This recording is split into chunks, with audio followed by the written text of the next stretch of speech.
이제 우리 마음을 정돈하시고 우리 약할 때 강함 대신에 이 찬양으로 우리 주 앞에 나아갑니다.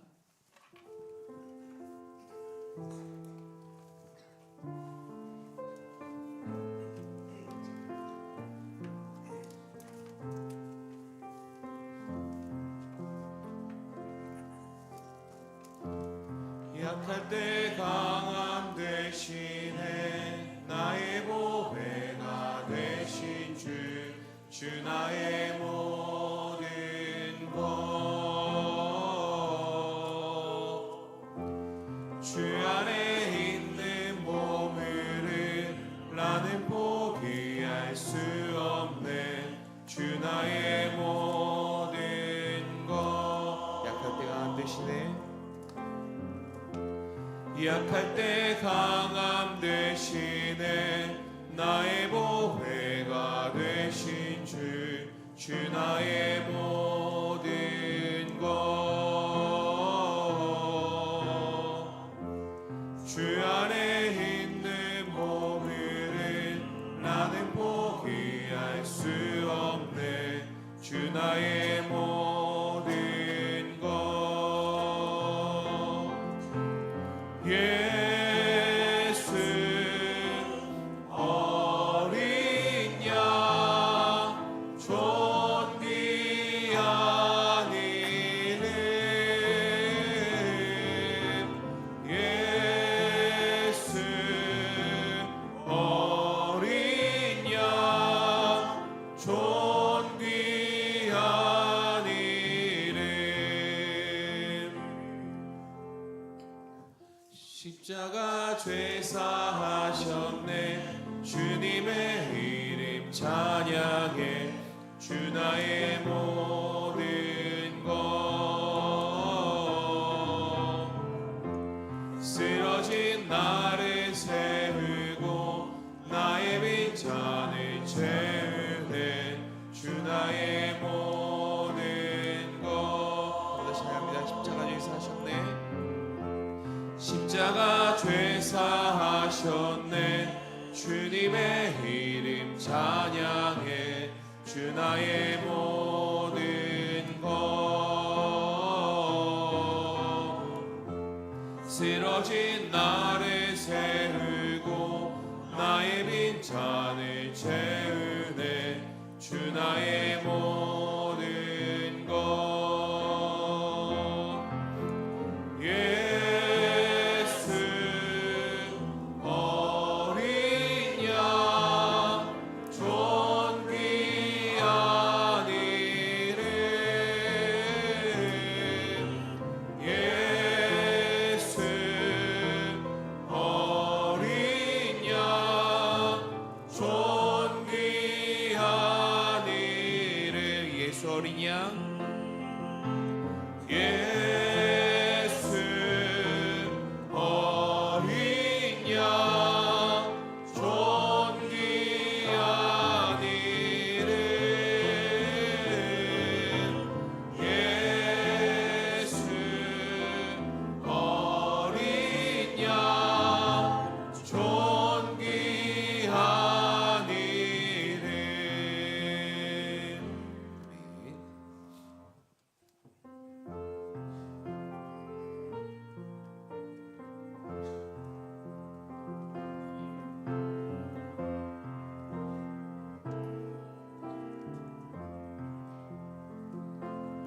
내 주 되신 주를 참 사랑하고 곧 그에게 죄를 다고 합니다. 그는 은혜를 주시 내게 쓰시니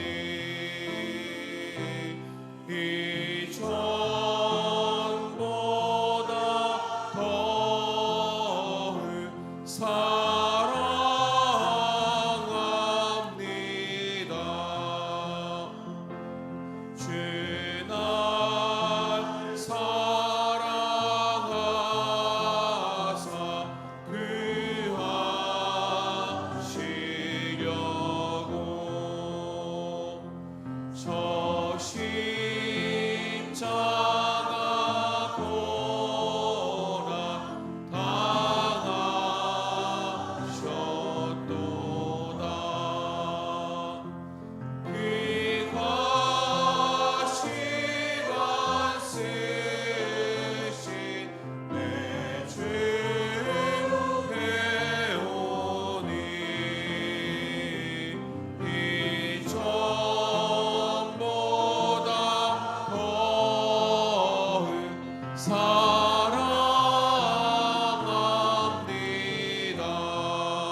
일어나셔서 완전하신 나의 주 찬양하겠습니다.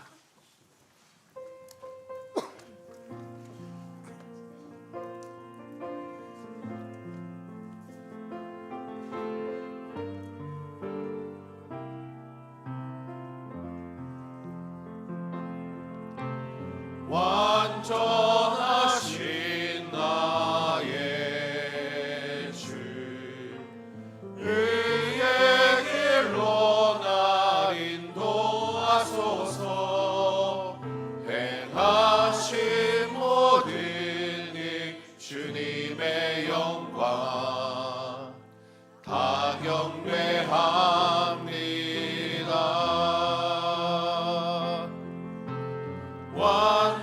완전하신 나의 주 의의 길로 날 인도하소서.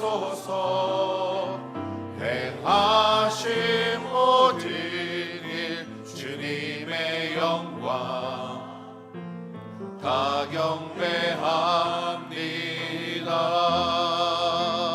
예배합니다. 찬양합니다. 주님만 날 다스리소서. 예배합니다. 찬양합니다. 주님 홀로 높임 받으소서.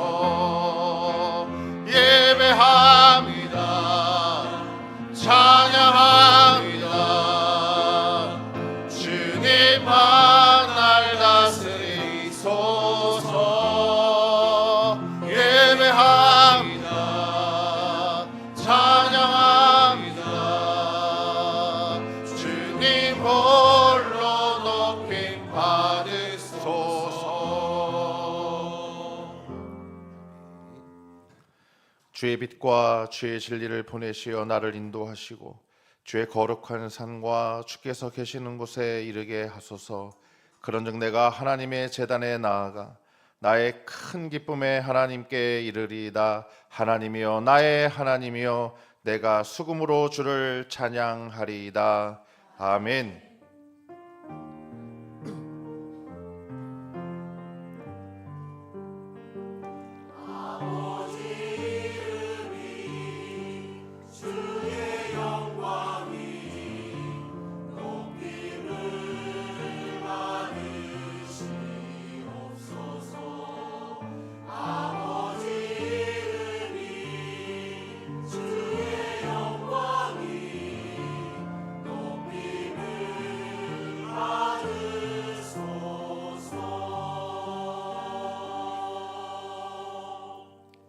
다 같이 찬송가 46장 찬양하시겠습니다.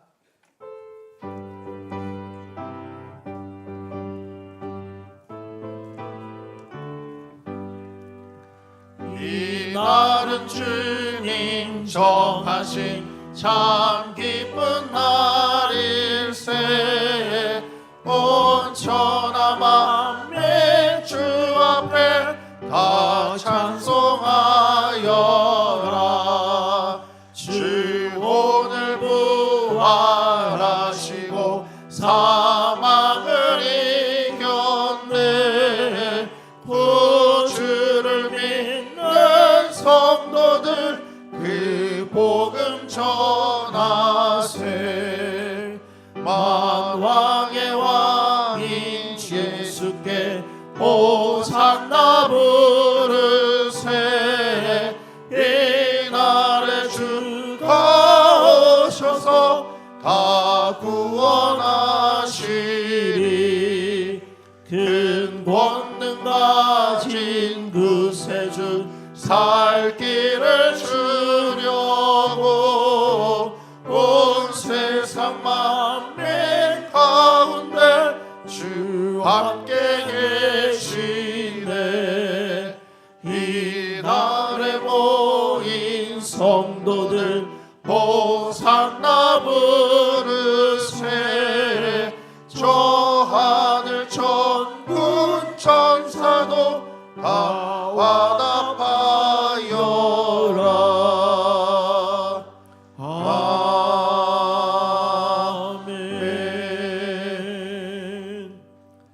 사도신경으로 우리의 신앙을 고백하겠습니다. 나는 전능하신 아버지 하나님 천지의 창조주를 믿습니다. 나는 그의 유일하신 아들 우리 주 예수 그리스도를 믿습니다.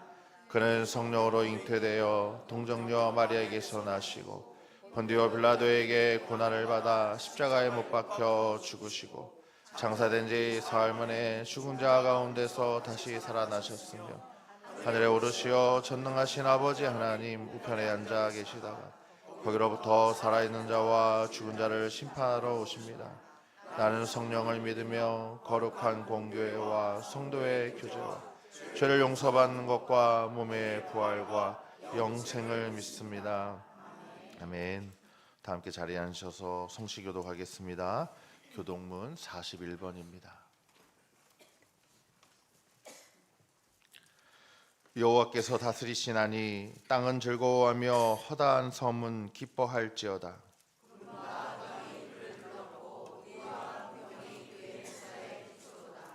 불이 그의 앞에서 나와 사방의 대적들을 불사르시는도다.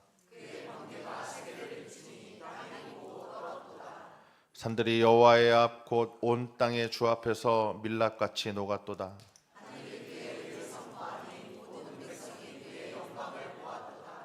조각한 신상을 섬기며 허무한 것으로 자랑하는 자는 다 수치를 당할 것이라. 너희 신들아 여호와께 경배할지어다.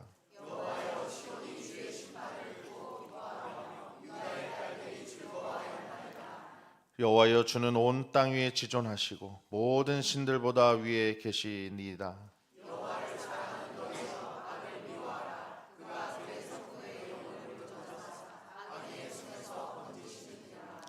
의인을 위하여 빛을 뿌리고 마음이 정직한 자를 위하여 기쁨을 뿌리시는도다.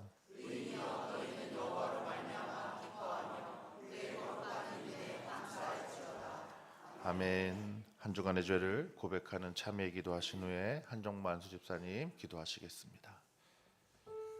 주님 감사합니다. 오늘도 주님 주신 거룩한 전에 하나님 나올 수 있도록 저희들의 몸과 마음을 주장하시고 이끌어 주시고 함께 하시니 감사합니다. 소망의 빛이 되시고 하나님 은혜의 빛이 우리 안에 비추어지게 하여 주셔서 오늘도 주의 앞에 나와 예배하는 모든 자들의 마음이 깨끗하여지고 씻겨지고 제하여지고 온전하여지는 귀한 축복이 우리 가운데 차고 넘치게 하여 주옵소서. 우리의 성정을 주님께서 다시 새롭게 빚어주시세. 아버지의 사랑의 눈으로 사랑의 빛으로 우리를 만지시고 새롭게 하여 주시옵소서. 하나님 복된 주의 말씀 앞에 우리가 나와 예배할 수 있는 귀하고 놀라운 은총을 베풀어 주시고 허락하여 주시고 함께 하여 주옵소서. 주님 온전히 사모하오니 주여 우리와 함께 하여 주옵소서.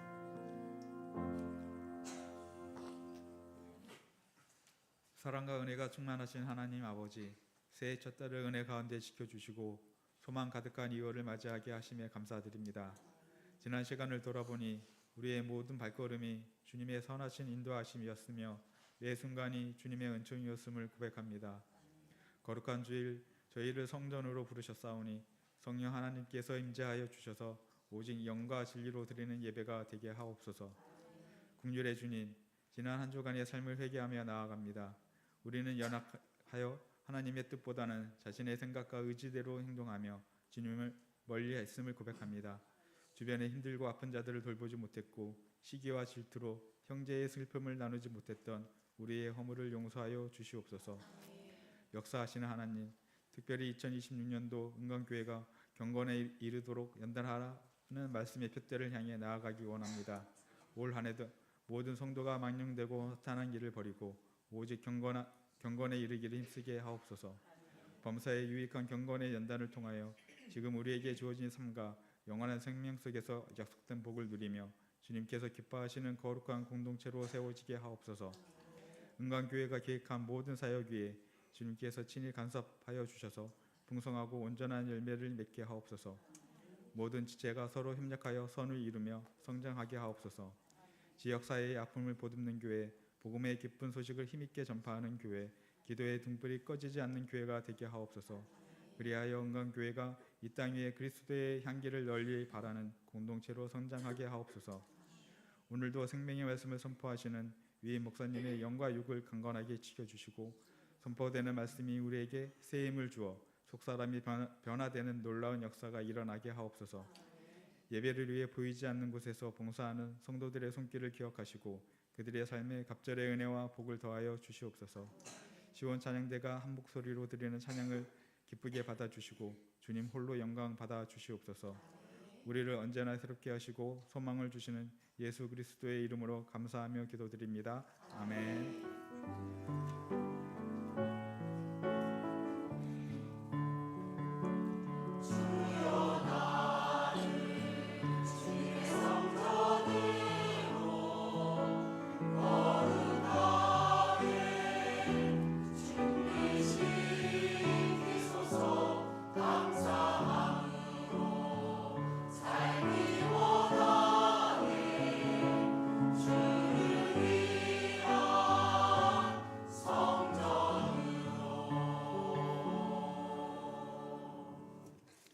다 함께 찬송가 354장 찬양하시겠습니다.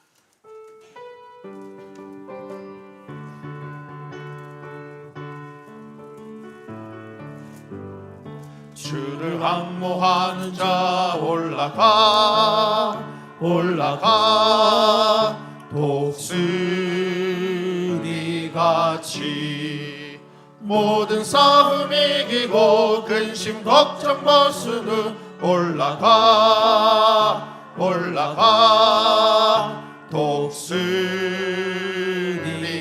독수리같이 주 항모하는 자 주 항모하는 자 주 항모하는 자 늘 강건하리라. 주를 항모하는 자 걸어가 걸어가 고단치 않네. 길을 잃은 양떼를 두루 찾아다니며 걸어가 걸어가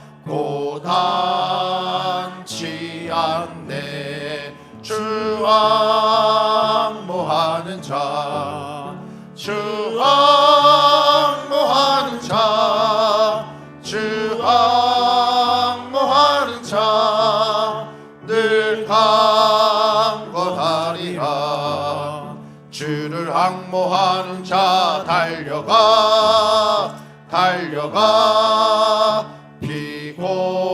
피곤치 않네. 천성문을 향하여 멸류관을 얻도록 달려가 달려가 피곤치 않네. 주 항모하는 자 주 항모하는 자 주 항모하는 자 늘 강건하리라. 주를 항모하는 자 올라가 올라가 독수리같이 은혜 안에 뛰놀며 주의 영광 보리라. 올라가 올라가 독수리같이 주 항모하는 자 주 항모하는 자 주 항모하는 자 늘 강건하리라. 아멘. 오늘 하나님께서 우리에게 주시는 말씀은 민수기 2장 1절에서 2절 그리고 34절의 말씀입니다. 구약성경 민수기 2장 1절에서 2절의 말씀 그리고 34절의 말씀은 제가 가진 성경으로 구약 성경 195면에 있습니다. 이제 제가 하나님의 말씀을 받들어 읽겠습니다. 여호와께서 모세와 아론에게 말씀하여 이르시되 이스라엘 자손은 각각 자기의 진영의 군기와 자기의 조상의 가문의 기호 곁에 진을 치되 회막을 향하여 사방으로 치라. 이스라엘 자손이 여호와께서 모세에게 명령하신 대로 다 준행하여 각기 종족과 조상의 가문에 따르며 자기들의 길을 따라 진치기도 하며 행진하기도 하였더라. 아멘. 시온 찬양대에 찬양해 주시겠습니다.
아멘.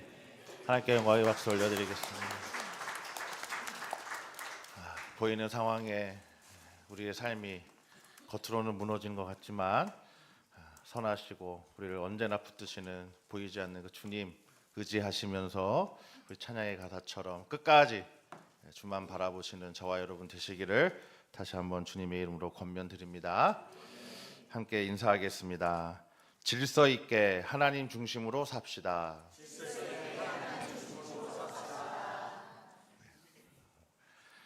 운전을 하다 보면 여러 가지 변수에 잘 대처를 해야 되죠. 아무리 제가 운전을 신호와 규칙에 따라서 잘 한다고 해도 사고가 나지 않는다는 보장은 없습니다. 그래서 방어 운전이라고 하는 개념이 나왔죠. 덜어는 불필요해 보이는 신호도 있고요. 또 규칙을 잘 이해하지 못하는 예도 있습니다. 언제부터인지 몰라도 새로 이제 길을 만드는 곳에 신호가 있는 교차로 대신에 뭐가 생겼죠? 원형으로 된 그런 교차로가 참 많이 만들어졌습니다. 이 원형 교차로의 특징은 자연스럽게 교통의 흐름을 방해하지 않고 유지해서 불필요하게 신호를 대기하지 않도록 하는 데 있죠. 한번 이렇게 신호 걸리면 한참 걸리잖아요, 그렇죠? 그렇게 하지 않도록 이렇게 잘 지나가게 하는 데 있습니다. 그런데 이 원형 교차로를 운전할 때 이 전제된 규칙이 있어요. 혹시 뭔지 아시나요? 다들 운전 거의 다 하시니까 회전 차량 우선권이에요. 회전 차량 우선권. 제가 엊그제 우연히 어딜 가다가 처음 봤어요. 회전 차량 우선권 써놓은 교차로를 한 번도 본 적이 없는데 너무 반가웠어요. 이 설교를 준비하면서 생각하고 있다가 그걸 딱 보니까 너무 반갑더라고요. 이 무슨 뜻이에요? 새로 진입하려고 하는 차는 이 회전하고 있는 차량의 우선권을 양보해야 된다는 거예요. 그래야 흐름을 방해하지 않고 자연스럽게 운전한다는 뜻이겠죠. 근데 여러분 운전하다 보면 어떤 경우가 있어요? 가끔은 이 규칙을 모르는 분들이 덜어 있다라고 하는 사실을 발견하게 됩니다. 갑자기 훅 들어오시죠. 네. 그래서 오히려 사고의 위험성이 커질 수도 있겠다 이런 생각을 하게 돼요. 좋은 제도 이전에 이해와 교육이 먼저인 것 같다라는 생각을 하게 됩니다. 우리가 보통 우스갯소리로 어떤 상황이 무질서해져서 엉망이 되면 뭐라고 얘기합니까? 개판, 개판이라고 하죠. 아이 개판 됐네 이런 얘기합니다. 그러다가 제가 이제 개판이라고 썼다가 마음에 찔림이 있었어요. 요즘은 개의 위치가 올라갔잖아요. 그래서 다른 말을 써야 할지도 모르겠지만 더 좋은 말이 생각이 안 났습니다. 그래서 개판이라고 하는 이 말에는 사실은 개를 격하한다라고 하는 게 아니라 인간다움이 사라진 동물 세계가 되었다라고 하는 아마 뜻이 내포되어 있습니다. 인간 사회가 발전하고 유지되는 데는 뭐가 있죠? 기본적인 질서에 대한 합의가 우선이 되어야 합니다. 아주 상식적인 질서를 잘 지키고 이행하지 않으면 그 사회가 유지되기가 어렵다는 거죠. 그런 것들이 깨어진 상황을 우리가 뭐라고 얘기합니까? 난리가 난 그런 상황을 무법천지라 이렇게 이야기하죠. 전쟁 때는 불법이 자행되고 그것을 막을 방법이 없습니다. 무고한 희생이 일어납니다. 소중한 생명을 앗아가게 하죠. 그 끔찍한 전쟁 경험을 가진 분들은 그래서 평생 고통 속에 살아갈 수밖에 없습니다. 여러분 창세기 1장이 우리에게 소중한 이유는요. 원래 세상은 그런 아비규환 같은 혼돈이 아니라 하나님의 손길에 의해서 선하고 아름답게 그렇게 창조되었다라고 하는 사실을 우리에게 들려주는 데 있습니다. 우리 다 함께 창세기 1장 1절과 2절의 말씀 함께 읽어봅니다. 태초에 하나님이 천지를 창조하시니라. 땅이 혼돈하고 공허하며 흑암이 깊음 위에 있고 하나님의 영은 수면 위에 운행하시니라. 매일 전쟁 같은 삶을 사는 사람들에게, 그래서 인생의 허무와 공허 속에 살아가는 사람들에게 성경은 확실하게 첫 마디에서부터 들려줍니다. 대답해 줍니다. 그렇지 않다라고 말입니다. 죄가 들어오기 전 세상은 절대적 조음의 토부의 세상이었습니다. 그 세상을 박차고 나온 것은 인간 스스로의 잘못된 선택을 했기 때문이지 하나님은 그런 세상을 만들지 않으셨어요. 혼돈과 공허와 흑암이 가득한 곳에 하나님은 어떻게 하셨습니까? 말씀으로 창조의 질서를 부여하셨습니다. 그리고 하나님의 영이 담긴 섬세한 손길로 그 세상은 질서 있게 그렇게 만들어졌습니다. 하나님의 영이 수면 위에 운행하는 장면을 여러분 한번 떠올려 보시면 좋겠습니다. 마치 커다란 독수리가 양날개를 활짝 펴서 둥지의 알을 감싸는 그런 모습을 떠올릴 수 있죠. 다른 사나운 맹금류가 해칠 수 없는 강력한 어미 독수리의 그 보호 아래 알을 깨고 새끼 독수리는 안전하게 태어납니다. 강력한 생명의 기운이 느껴지는 광경이 아닐 수 없습니다. 하나님의 영은 생명을 살리는 사랑의 영이에요. 창조는 그래서 필연적으로 생명의 파괴가 아닌 탄생을 이야기합니다. 아직도 혼돈과 공허와 흑암에 빠져 세파에 찌들어서 상처투성이로 알에서 세상 밖으로 나오지 못한 인생에게 창조의 원래 뜻은 그렇지 않다라고 분명하게 성경은 선언하고 있습니다. 여러분 창세기 1장을 읽어보십시오. 하나님이 보시기에 좋았더라. 좋았더라예요. 나빴더라가 아니에요. 좋았더라. 의 연속이에요. 몇 번 나오는지 아세요? 무려 7번이나 등장합니다. 완전수죠. 7번은. 마지막 7번째는 뭐라고 표현하세요? 심히 좋았다라고 그렇게 말씀합니다. 우리 다 함께 창세기 1장 31절 같이 읽습니다. 하나님 지으신 모든 것을 보시기에 심히 좋았다. 하나님이 만드신 세상은 질서와 조화가 어우러진 아름다운 세상입니다. 특정한 하나가 아니라 31절 뭐라고 돼 있어요? 그 모든 것을 보시니 지으신 모든 것을 보시고 심히 좋았다. 매우 좋았다. 너무너무 좋았다. 아주 감격의 표현을 하고 있습니다. 단순하게 창조의 사건을 그저 모든 존재의 시작, 기원을 설명하려는 것이 아니다라고 하는 것을 우리는 이 31절 말씀에서 깨닫게 되죠. 그 창조된 모습에 뭐가 있어요? 절대적인 좋음. 하나님이 보시기에 너무너무 좋은 그 가치가 부여되어져 있다라고 하는 거예요. 토부를 연발하는 이유입니다. 존재의 창조를 넘어서서 가치의 창조까지 말하는 것이 창세기 1장이 우리에게 들려주고자 하는 하나님의 뜻입니다. 하나님의 창조 전에는 혼돈과 어둠과 공허함이 가득했지만 하나님의 영이 담긴 말씀이 닿게 되자 생명이 탄생했다는 거예요. 그리고 그 모든 세상 만물은 어떻게 해요? 질서 있고 조화롭게 아름다움으로 가득하게 되었다. 그렇게 말씀하고 있습니다. 창조는 어디까지나 생명의 가치, 평화의 가치, 빛의 가치를 만들어내는 사건입니다. 그렇게 해서 그렇게 빚어진 존재가 이러한 본래의 그 선한 뜻을 자기의 인생으로 이루어 나아가는 것, 그것이 바로 창조의 완성이겠죠. 창세기는 존재의 기원을 응시하면서 하나님의 마음으로 이루어진 새로운 가치의 탄생을 우리에게 일깨워 주고 있습니다. 이 세상의 근본 중심에 깊이 스며 살아 움직이는 하나님의 생명을 사람들에게 전하고 싶은 것이죠.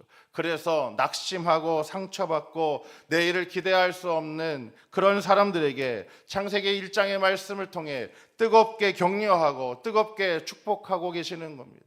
우리 시온 찬양대가 찬양한 것처럼 보이는 상황이 우리를 무너뜨릴지라도 이 말씀으로 우리는 다시 보이지 않는 하나님의 놀라운 그 섬세한 손길을 기억하고 그렇지 않구나, 내가 보는 세상이 다가 아니구나, 다시 딛고 일어서 살아갈 수 있도록 하는 거죠.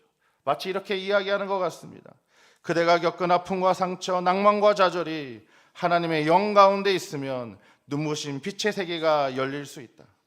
고생스러웠던 일들이 하나님의 뜻 안에서는 새로운 창조의 시작이 될 수 있다. 이를 믿고 절대로 무너지지 마라. 절대로 무너지지 마라. 이렇게 어떠한 상황에서도 희망의 끈을 놓지 말고 끝까지 힘차게 살아보라. 그렇게 말씀하고 계십니다. 이렇게 해서 사람들은 꺾이지 않는 마음에 힘을 얻게 되겠죠. 요즘 말로 하면 뭐예요? 중꺾마죠. 중요한 것은 꺾이지 않는 마음. 꺾이지 않는 그 마음을 우리가 갖게 되는 겁니다. 그리고 영혼의 아름다움을 지니게 되는 거죠. 하늘이 내린 영감으로 충만한 영혼을 가지게 될 것이고 생명과 빛의 가치를 창조하는 일에 힘을 낼 수 있습니다. 이름도 없는 들꽃 하나를 보고도 생명의 비밀을 깨닫고 스치는 바람 소리에서도 하나님의 그 소리를 들을 수 있습니다. 여러분, 창세기의 이야기의 마지막이 누구의 이야기로 끝납니까? 요셉의 이야기로 끝나고 있습니다. 그것은 결코 우연이 아니에요.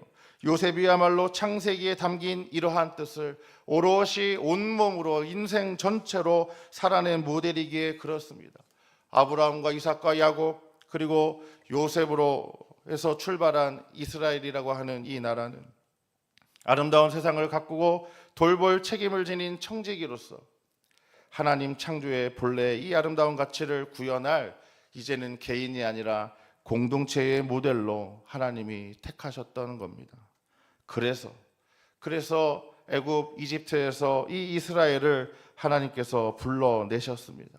다시 가나안 그 하나님의 나라로 향하게 하시려고 불러내셨어요. 그런데 그렇게 되려면 뭘 해야 돼요? 430년 동안 노예 생활로 찌들어졌던, 죄로 얼룩졌던 그 노예 생활에서 몸에 밴 옛 자아의 습관을 벗어버려야만 해야 했습니다. 그래서 광야만큼 최적의 장소가 없었던 거죠. 민수기 1장에서 우리는 그 출발을 알리는 인구조사를 단행했다라고 하는 이야기를 지난주에 함께 나눴습니다. 숫자를 통해서 뭘 보라고 말씀드렸어요? 하나님의 시선을 보라 말씀드렸습니다. 숫자를 통해서 뭘 발견하라고 말씀드렸습니까? 하나님의 은혜를 발견하라 말씀드렸습니다. 나아가 우리는 그 하나님의 거룩한 백성이 되어야 한다 말씀을 나눴습니다. 그렇게 되기 위해서 이제 하나님은 모세와 아론에게 다시 말씀하셨습니다. 우리 다 함께 오늘 말씀 1절과 2절의 말씀 한 목소리로 읽겠습니다. 여호와께서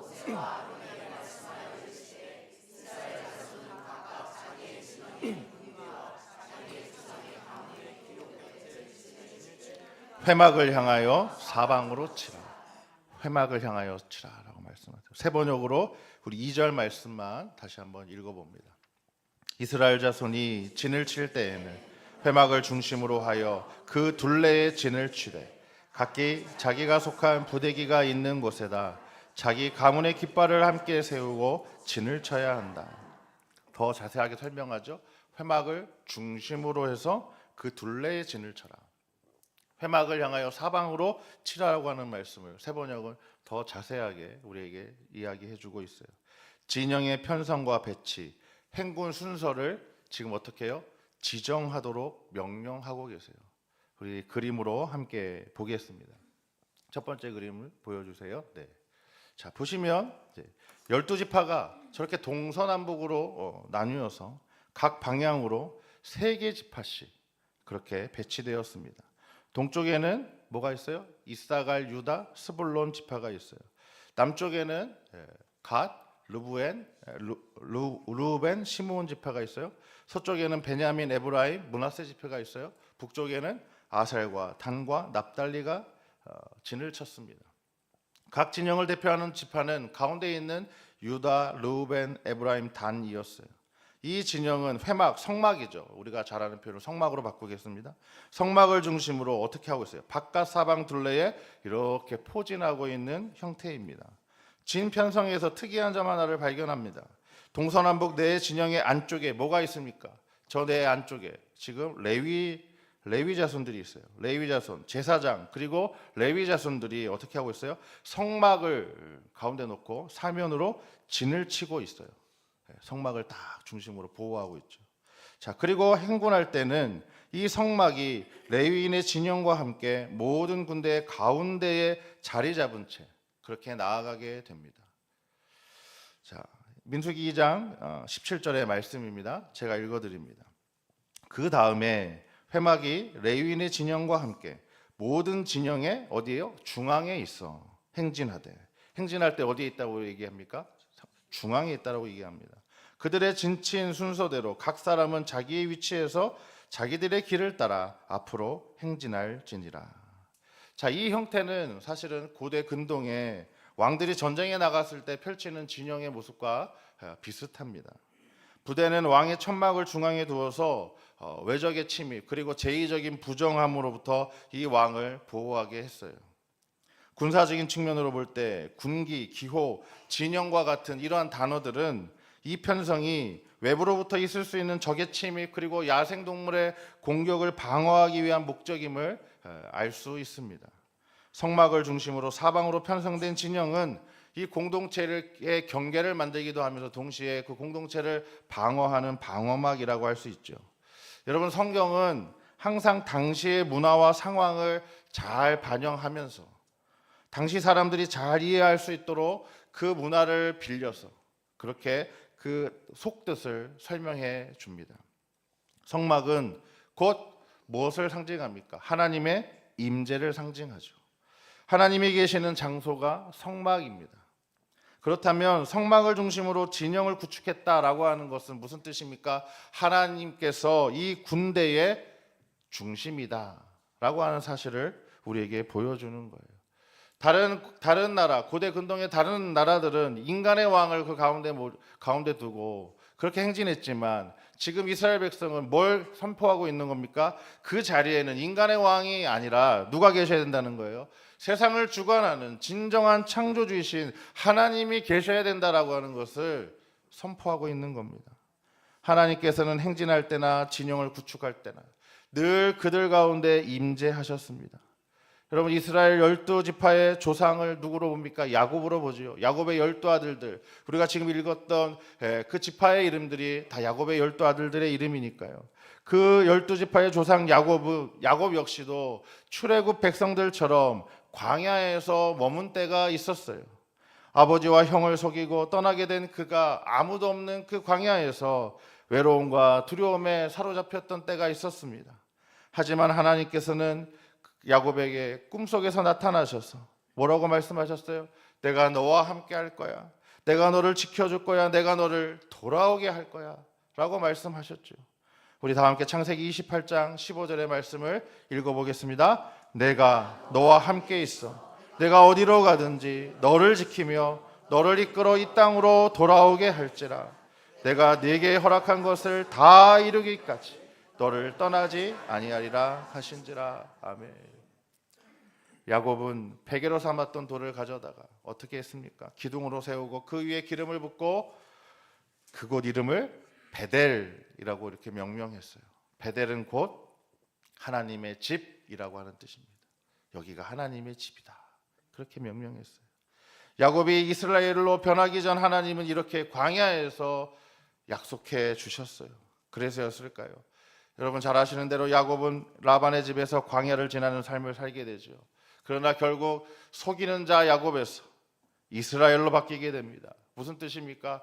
자기가 주인된 인생에서 하나님이 주인된 인생으로 바뀌는 사이에 야곱에게도 뭐가 있었다고요? 광야가 있었다는 거예요. 야곱에게 하신 약속은 그의 후손인 이스라엘 백성에게도 여전히 유효했습니다. 마찬가지로 오늘 우리와도 그 하나님은 함께 하시는 거예요.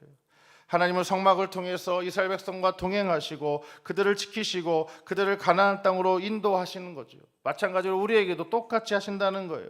그러니 하나님은 먼데 계시는 그런 하나님이 아니라 어디에 계신 하나님이에요? 우리 곁에 가까이 계시는 그런 하나님이신 줄로 믿습니다. 이스라엘 진영의 안에 계셨던 그 성막이 어디에 있으니까요? 이제 우리 안에 있기 때문입니다. 우리가 바로 하나님의 성전입니다. 하나님이 우리 안에 그 성전에 계시기 때문입니다. 광야에서 동행하셨던 하나님은 오늘도 우리와 늘 동행하시는 임마누엘의 하나님이십니다. 이제 이렇게 진편성을 마치고 이제 이스라엘 백성들은 또 어떻게 했을까요? 34절의 말씀입니다. 같이 한번 읽습니다. 이스라엘 자손이 여호와께서 모세에게 명령하신 대로 다 준행하여 각기 종족과 조상의 가문에 따르며 자기들의 길을 따라 진치기도 하며 행진하기도 하였더라. 아멘. 1절과 2절에 주신 명령을 어떻게 했다고 말해요? 다 준행했다라고 말해요. 다 이루어 똑같이 행했다라고 말합니다. 하나님의 명령대로 그렇게 아까 보여드렸던 그 모습대로 진영이 편성이 되었고 또 이제 행진도 했습니다. 그냥 제멋대로 아무 기준이나 아무 규칙 없이 진을 치고 이동한 것이 아니었어요. 중구난방으로 하지 않았다는 것이죠. 수경지에 진을 칠 때마다 이 모습으로 자리 배치를 해야 했어요. 여러분 쉬운 일이었을까요? 결코 쉬운 일이 아니었을 겁니다. 12지파가 3지파씩 4그룹을 형성해서 하나님의 임재를 상징하는 그 성막을 중앙에 두고 사방에 자리를 잡았고요. 광야를 행진할 때도 아까 말씀드린 대로 성막을 어디에 두고요? 중앙에 두고 선두에 앞서가는 하나님의 법궤와 구름 기둥을 4그룹이 나란히 그렇게 따라갔던 거죠. 언제나 이스라엘 공동체의 중심에는 성막이 놓여 있습니다. 다시 한번 강조합니다. 무슨 뜻입니까? 하나님을 중심에 모시라는 의미예요. 그러면 교회도 마찬가지죠. 교회 중심에 누가 계셔야 돼요? 하나님이 언제나 계셔야 된다는 거예요. 행진 순서를 한번 살펴봅니다. 언약궤가 제일 앞에 있어요. 그 뒤에 누가 따라가요? 네, 동쪽에 있던 3지파 제1대가 그렇게 따라갑니다. 그 다음에 그 뒤를 2대 남쪽에 있던 3지파가 따라갑니다. 그리고 성막이 이제 따라가죠. 그리고 그 성막 뒤에 누가 있을까요? 서쪽에 있었던 제3대에 해당하는 3지파가 따라가고 마지막으로 북쪽에 있던 3지파가 마지막 제4대로 그렇게 순서대로 진행합니다. 동쪽에 있던 3지파는 선봉대 역할을 하고요. 남쪽과 서쪽에 있던 6지파는 성막을 앞뒤로 보호하고 있는 중앙군에 해당이 되고요. 마지막 뒤를 북쪽 3지파가 맡았던 거죠.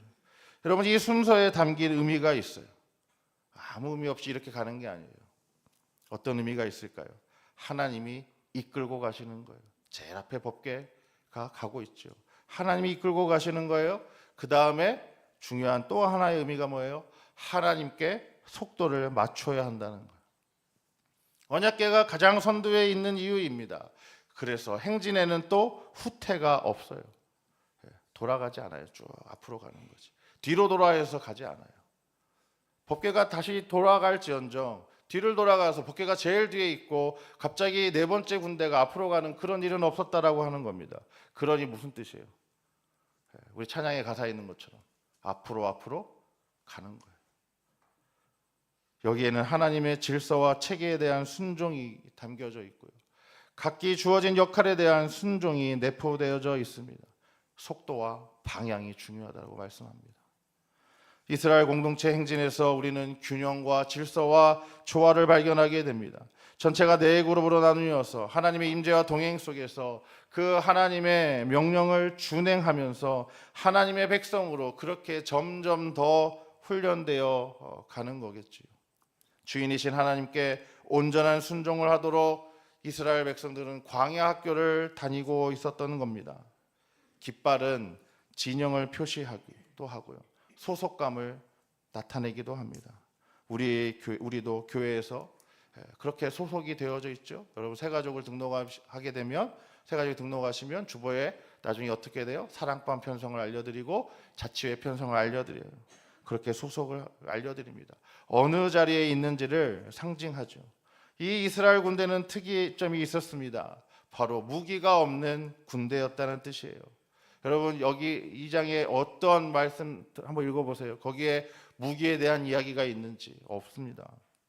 하나님의 군대는 칼과 창과 단창의 군대가 아니었습니다. 오직 하나님의 말씀으로 무장하고 하나님의 이름으로 그렇게 나아가는 군대였습니다. 오늘날 많은 사람들이 칼과 창과 단창으로 불리는 것들을 축적한 스펙으로 싸우려고 합니다. 하지만 그리스도인의 무기는 그러한 스펙이 아닙니다. 칼과 창과 단창이 아니라 뭐라고요? 오직 하나님의 말씀임을 잊지 마시기를 부탁을 드립니다. 깃발은 또한 하나님의 동행과 승리를 표현합니다. 출애굽기 17장에 보면 모세가 르비딤에서 아말렉과 싸워 이기는 장면이 나오죠. 그리고 모세가 어떻게 합니까? 제단을 쌓고 거기를 그렇게 부르죠. 여호와 니시라고 부릅니다. 여호와는 나의 깃발이라고 하는 뜻이에요. 여러분, 사도 바울은 표대를 향하여 그리스도 예수 안에서 하나님이 위에서 부르신 그 부름의 상을 위하여 달려간다라고 그렇게 고백합니다. 표대는 멀리서 보는 표식이죠. 아까 그림에 깃발 표시들이 있었잖아요. 그것을 바라봐야 갈 거 아니겠습니까? 아, 저기가 어디구나, 저기가 지금 무슨 지파구나, 어떤 곳이구나, 그런 표식이라고 하는 거예요. 바울이 쫓아갔던 표식은 무엇이었어요? 그리스도의 십자가라고 하는 거예요. 바울은 오로지 그리스도의 십자가만 보고 그렇게 달려갔다라고 말합니다. 그렇다면 오늘 우리에게 민수기 2장에서 말씀하고 있는 깃발은 무엇이겠습니까? 바로 십자가입니다. 이스라엘 백성들처럼 우리도 뭘 바라보고요? 그리스도의 십자가를 바라보며 그렇게 행진해야 하겠습니다. 여러분, 주보에 보시면 사순절 특별 새벽 기도에 광고를 이제 냈습니다. 뭐라고 되어 있어요? 십자가를 향한 제자의 길이라고 했어요. 어디를 향해 간다고요? 십자가. 사순절 특별 새벽 기도를 하는 이유도 여기에 있습니다. 우리가 민수기의 말씀만 읽는 것이 아니라 우리도 민수기의 말씀에서 이스라엘 백성들이 그렇게 하는 것처럼 깃발을 바라보고 가는 것처럼 우리도 십자가를 향해서 같이 그렇게 한번 걸어보려고 하는 다짐이 여기에 담겨져 있는 거죠. 그림을 또 한번 보겠습니다. 민수기 2장에서 보는 모습은 오늘날 우리 교회의 모습과 비슷하지요. 여러분, 우리 교회 역시 이 민수기의 말씀을 가지고 바꿔보면 저렇게 진편성을 할 수 있습니다. 네 공동체가 있는 거죠. 소망, 사랑, 믿음, 그리고 미래 세대 공동체가 똑같이 이렇게 둘러싸여 있는 모습으로 표현할 수 있어요. 중간에는 누가 계세요? 하나님이 계시는 거예요. 하나님이 중심에 딱 계시고 우리 이렇게 네 공동체가 저렇게 아름답게 모여 있는 모습을 우리가 볼 수 있는 거죠. 교회의 머리는 예수 그리스도이십니다. 성도는 그리고 그 머리에 연결된 몸이에요. 몸의 각 지체는 서로 연결되어 있습니다. 각 부분은 자기의 위치에서 자신의 맡은 분량대로 활동해야 그리스도께 이르게 되는 거죠. 여러분, 만일 각 지체가 자기의 위치를 벗어나거나 또 서로 연결되고 결합하지 않으면 어떻게 될까요? 교회는 생명력을 상실하게 되는 거죠. 마음대로 하는 게 아니라는 거예요. 질서 있게 잘 편성되어서 잘 연결되어서 그렇게 가야 한다는 뜻입니다. 지구상에서 가장 큰 나무가 있습니다. 레드우드라고 하는 나무입니다. 이 나무는 미국 캘리포니아에 있는 레드우드 국립공원에 가면 볼 수 있다고 합니다. 저는 가보지는 못해서 인터넷으로 유튜브로 봤어요. 키가요 100m 이상이 돼요. 120m짜리도 있더라고요. 밑둥이의 지름이 한 10m 정도 되는데 특이한 것은 뿌리가 2m에서 3m, 많으면 4m 그 정도밖에 안 된다는 거예요. 한번 생각해 보세요. 100m가 넘는 나무인데 뿌리가 고작 3, 4m밖에 안 돼요. 자, 그런데 이 나무가 3,000년 이상 우뚝 서 있다는 거예요. 흐트러짐 없이. 허리케인이 와도 그대로 있다고 합니다. 어떻게 그러면 이 나무가 오랜 시간 동안 하늘을 향해서 우뚝 서 있게 되었을까요? 질문을 하지 않을 수 없죠. 이 질문에 대한 비밀은 어디에 있었냐면 뿌리에 있어요. 특별한 뿌리에 있었어요. 뿌리를 살펴보니까 어떻게 되어 있냐? 옆으로 25m 이상 뿌리가 쫙 뻗쳐져 있어요. 근데 그 뿌리가 한 뿌리에서 나가는 거예요, 옆으로. 그래서 그 나무가 서로 연결되어져 있더라는 거죠. 한마디로 연결된 나무 공동체라고 하는 거예요. 연결된 나무 공동체. 우리 다 함께 에베소서 2장 21절 22절 말씀 함께 읽어봅니다. 그리스도 안에서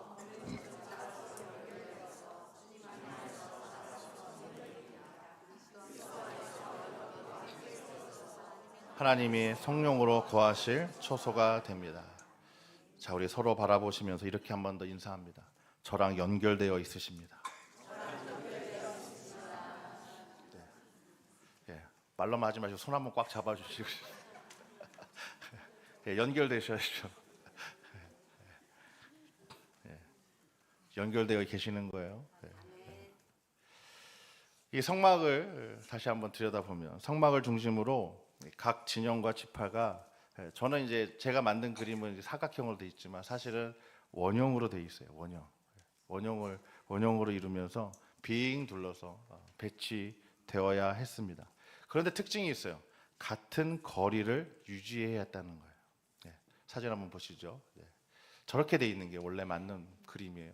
자, 제가 형광펜으로 이렇게 해놨어요. 네, 같은 거리를 강조하려고 같은 거리에 돼 있다는 거예요. 여러분, 중요하다고 생각하는 지파는 가까이 하고 덜 중요한 지파는 멀리 있어서는 안 된다는 뜻이에요. 힘이 강하다고 가까이 있으면 안 되고 힘이 약하다고 멀리 있어서도 안 된다는 뜻이에요.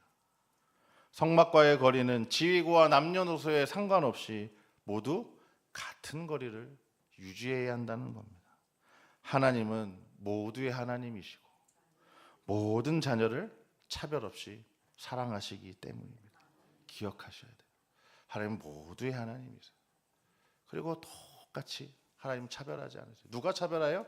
인간이 차별하지. 하나님 그런 분 아니세요. 질서 유지에 또 다른 목적이 하나 더 있었습니다. 바로 모든 탐욕을 예방하기 위해서였습니다. 각자의 적절한 위치를 정해주지 않으면 어떻게 될까요? 인간은 앞다투어 내가 저기 갈 거야. 내가 저기에 머무를 거야. 그렇게 말하지 않을까요?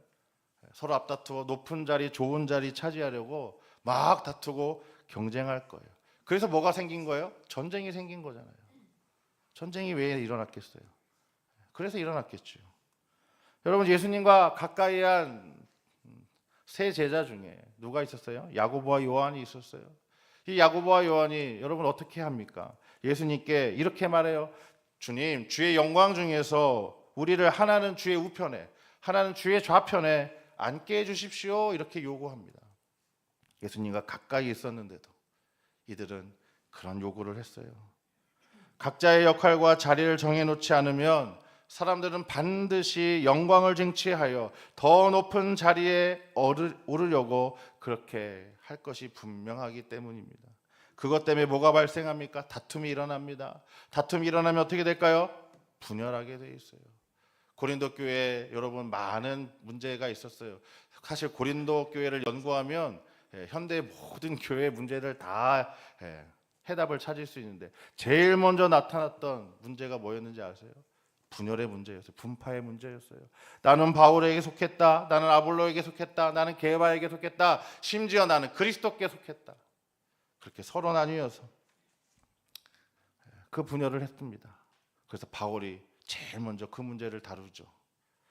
여러분, 나이나 재산과 학벌과 같은 외적 조건이 자칫 잘못하면 질서를 무너뜨리는 장애물로 작용할 수 있습니다.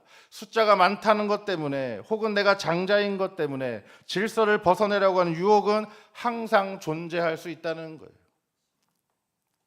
누군가 이런 것을 자랑하기 시작하면 공동체는 걷잡을 수 없이 혼란에 휩싸일 수 있습니다. 그것 때문에 하나님의 권위가 개입해야 되는 거예요.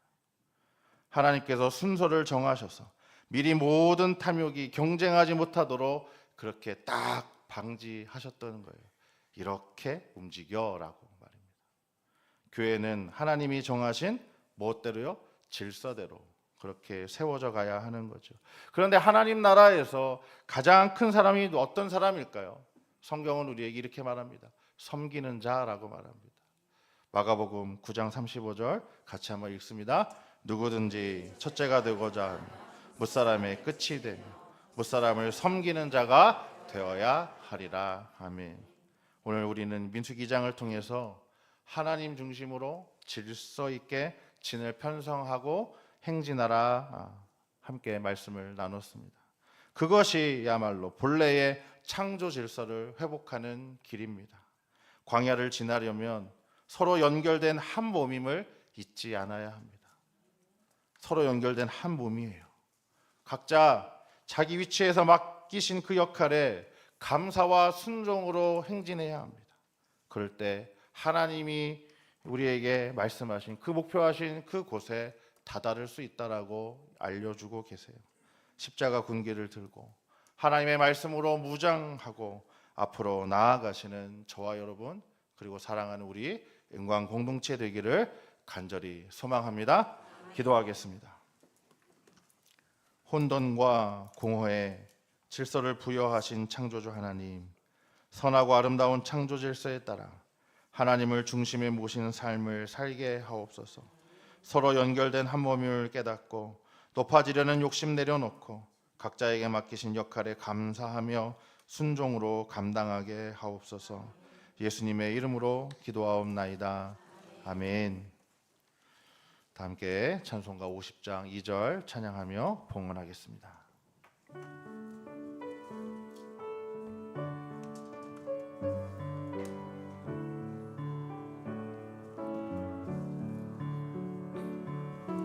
내게 있는 모든 것을 겸손하게 드리네. 세상 욕심 멀리하니 나를 받아주소서. 주께 드리네. 주께 드리네. 사랑하는 구주 앞에 모두 드리네. 아멘.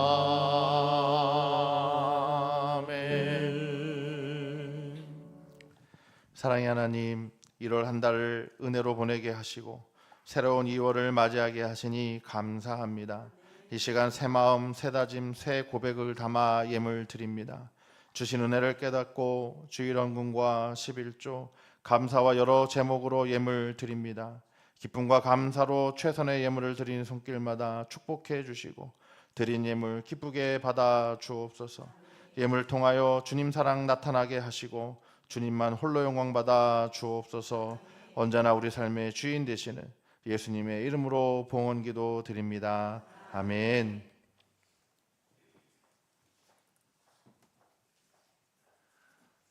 네, 교회 소식 우리 전해드리도록 하겠습니다.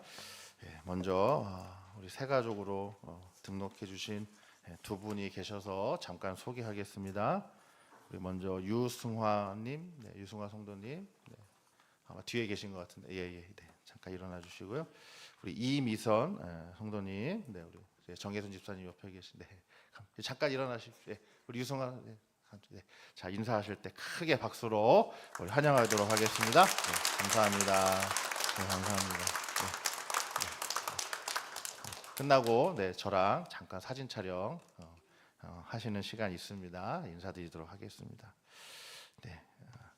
교육자 수련회 이제 내일 그리고 화요일 월화로 저희들 다녀오도록 하겠습니다. 화요일 새벽 기도는 그래서 원로 목사님께서 인도해 주시겠습니다. 주보에 빠졌는데요. 호산나 찬양대 세미나가 7월 7일 토요일에 있습니다.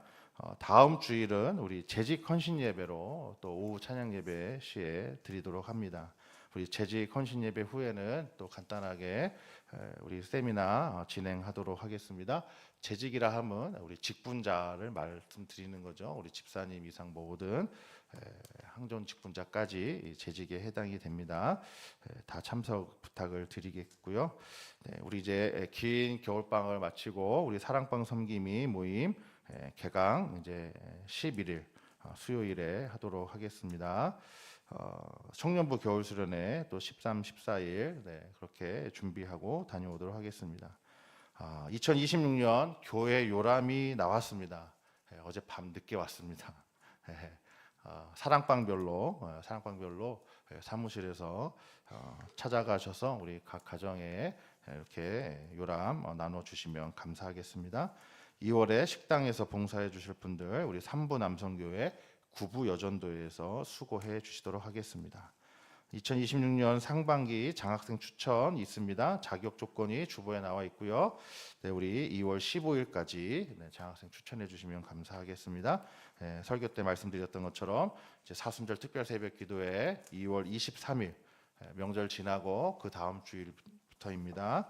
2월 23일부터 4월 4일 부활 주일이 4월 5일이에요. 그래서 4월 4일까지 저희 사순절 특별 새벽 기도에 모이도록 하겠습니다. 우리 기도로 잘 준비해 주시기 바랍니다. 기타 다른 소식들은 주보를 참고해 주시면 감사하겠습니다.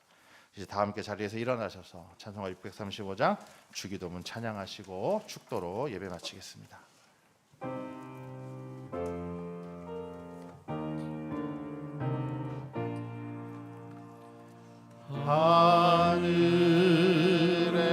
하늘에 계신 아버지 이름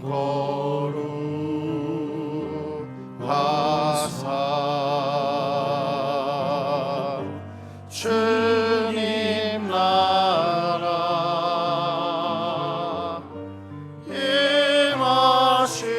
임하시고 뜻이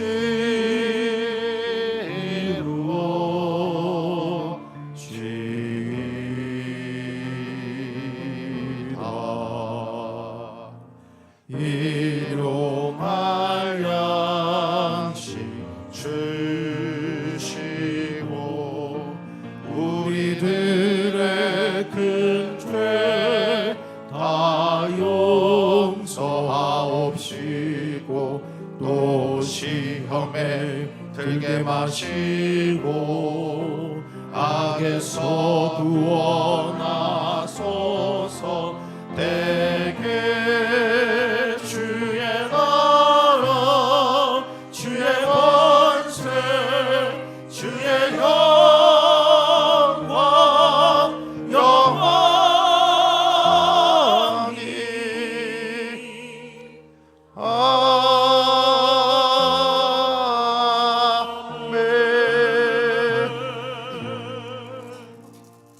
주님, 경건에 이르도록 연단하여 주옵소서. 선하고 아름다운 창조의 질서를 따라 살아가게 하옵소서. 하나님을 중심에 모시고 이끄시는 방향과 속도에 따라 가게 하옵소서. 주 안에서 모두가 서로 연결된 한 몸 이루는 지체임을 깨닫게 하옵소서. 세상 욕심 내려놓고 각자에게 맡기신 역할에 감사하며 순종으로 감당하게 하옵소서.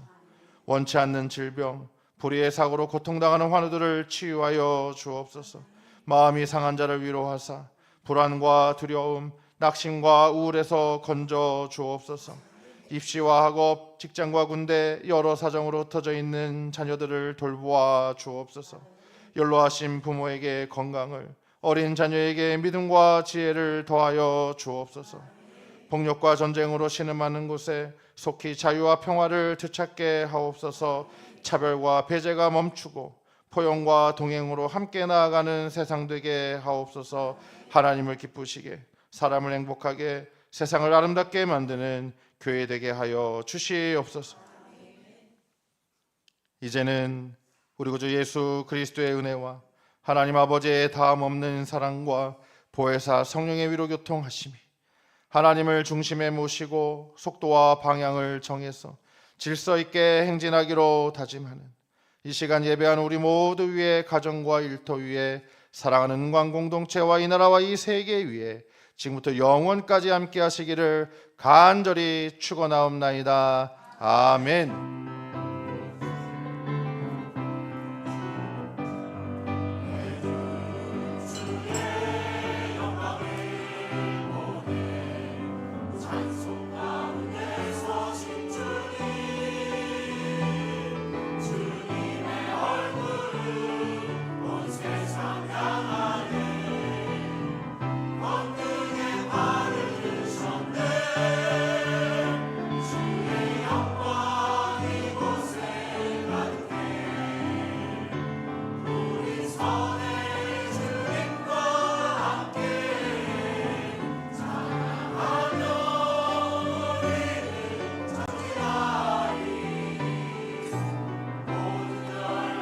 주